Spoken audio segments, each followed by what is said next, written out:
एक बेहद गंभीर और आम लोगों से जुड़े हुए मुद्दे के ऊपर बात करने के लिए आज हम यहाँ इकट्ठा हुए हैं। आज सुबह सुबह पूरे देश के आम लोगों के घरों पर महंगाई बम गिरा है। 60 रुपए रसोई गैस का दाम आज बढ़ा दिया गया और पूरे देश के आम परिवारों को, मध्यम वर्गीय परिवारों को, लोअर मिडिल क्लास परिवारों को इस दाम बढ़ाने का दंश, इस महंगाई का दंश झेलना पड़ेगा। आश्चर्य की बात यह है कि कल ही सरकार के मंत्री हरदीप पुरी जी ने यह कहा था कि पेट्रोलियम पदार्थों की कोई कमी हमारे सामने नहीं है और दाम बढ़ने का कोई सवाल नहीं है। लेकिन हैरानी की बात है कि उनके इस वक्तव्य के 24 घंटे के अंदर दाम बढ़ जाते हैं। ऐसा लग रहा है मानो सरकार मोदी जी चला ही नहीं रहे हैं।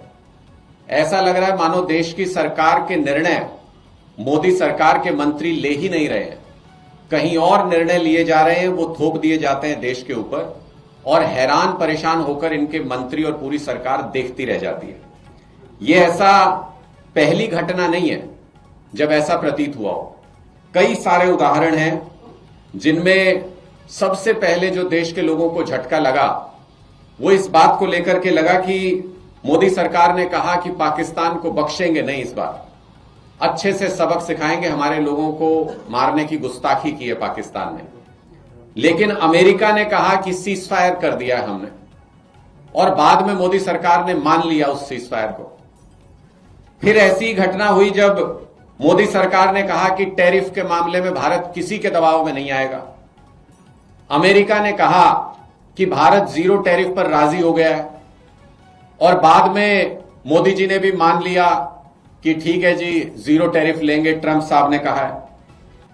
मोदी सरकार ने यह कहा कि किसानों के हितों के साथ कोई समझौता नहीं किया जाएगा।